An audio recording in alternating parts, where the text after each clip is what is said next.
काके आता मला सांग ही डील कितीला फायनल करे?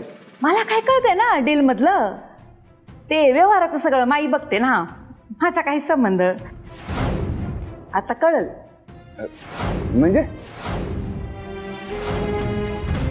आता तू सांगशील ना कसं करतात डील, मग कळेल ना मला कसं करतात ते, असं म्हटलं. काके तू पण ना उगाच माझे खेचतीस. हा बरं जाऊ दे सोड. चला खंडू नाना, तुम्ही काकीनं तर ओळखतच, मी त्यांचा पुतणे. आता काकी साक्षीदार आहे आणि आपला व्यवहार एकदम सोपा आहे. त्यामुळे तुम्ही एक काम करा, तुम्ही यातलं एक बोट पकडा. हे काय नवीन? नवीन काही नाही, यातलं जे बोट पकडाल ना तुम्ही ती रक्कम फायनल. आपण आपलं आधी काय ठरलंय हे आठवतं ना? ते आता सगळं विसरा. आता नवीन डील. नवीन डील?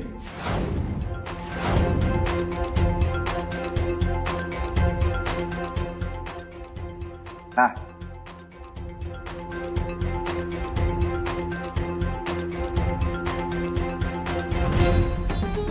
पकडा लवकर.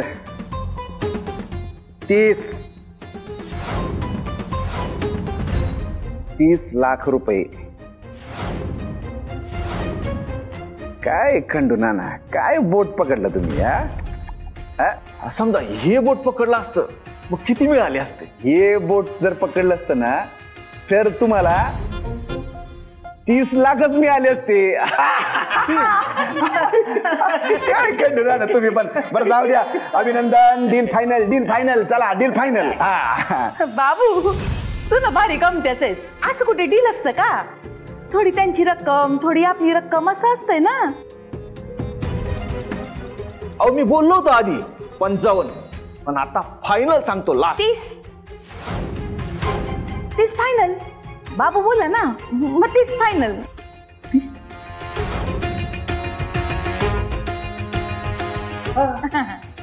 जय हो जय हो. 30 तर 30. जिथं रुपये तिथं तुपे. काके तू ए थंडर बघितलं काय? जिथं होती वजवा की तिथं उभी राहते माझी पुष्पा काकी. Thunder deal done, deal done. अभिनंदन. मग तुम्ही नाना 30 लाखात डील डन ना? हा ठीक आहे. जिथं रुपये तिथं तुपे. चला सगळ्यांसाठी चहा सांगा कडक एकदम.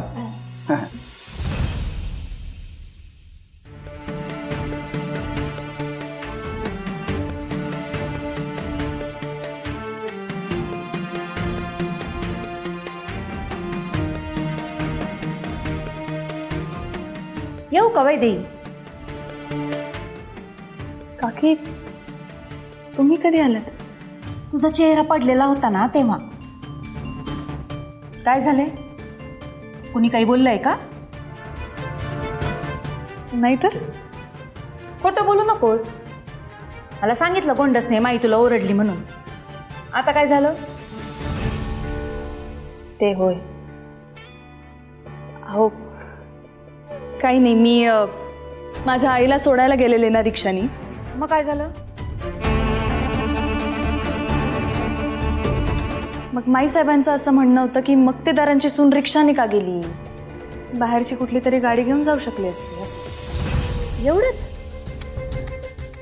हां म्हणजे त्या मला सांगत होत्या की मक्तेदार फॅमिली नेहमी मीडियाच्या रडारवर असते, त्यांना उगाच ब्रेकिंग न्यूज कशाला द्यायची. माई पण ना कधी कधी कमालच करते. तिच्या लेकाने एवढी मोठी बातमी करून ठेवली आहे आणि दोष मात्र तुला. काकी खरं सांगू का, त्यांच्यात दोष देण्याचं मला इतकं काही वाटत नाही, पण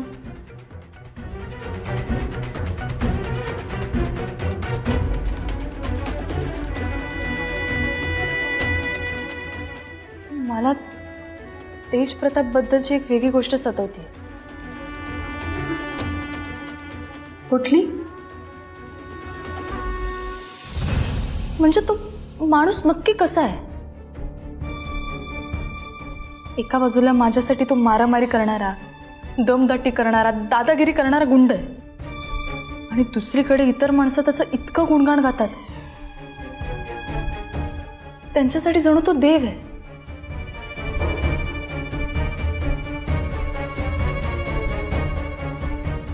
मला कळतच नाहीये तो नक्की कसा आहे. एकाच माणसाच्या वागण्यात इतका विरोधाभास असणं शक्य आहे? शक्य आहे ना, आणि अपेक्षितही. काही लोक असतात बघ, वरून सोनं आतमध्ये पितळ, तसं.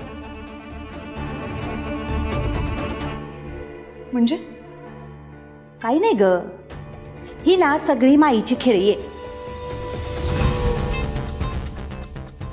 म्हणजे कसं, 10 वाईट कामं करायची आणि 1 पुण्यकर्म करून सगळी पापं धुवून टाकायची.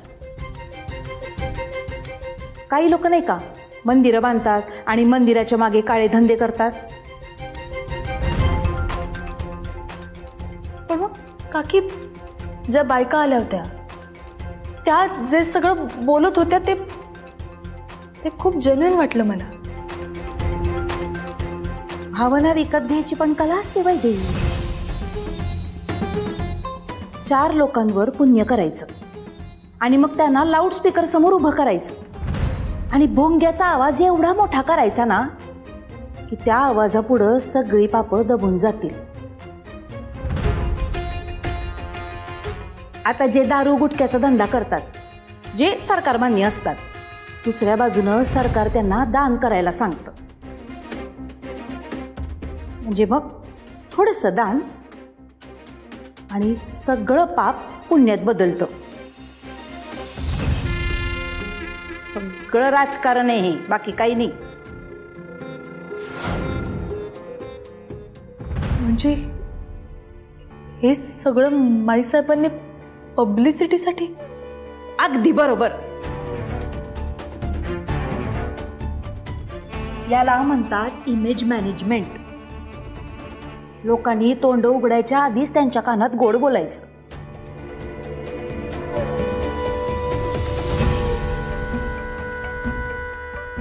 का कुणास ठाऊक मला असं वाटत होतं की तेजप्रतापच्या वागण्याला 2 बाजू असू शकतात, पण नाही. मी त्याच्याबद्दल जो विचार करत होते तोच करेक्ट होता. वागण्याला एकच बाजू आहे, काळी. पण यात खरं बाबूचा काहीच दोष नाहीये. हे सगळं ना तो माईकडनं शिकलाय. माझं बाबूवर खूप प्रेम आहे ग, पण म्हणून मी तुझ्याशी खोटं नाही ना बोलू शकत.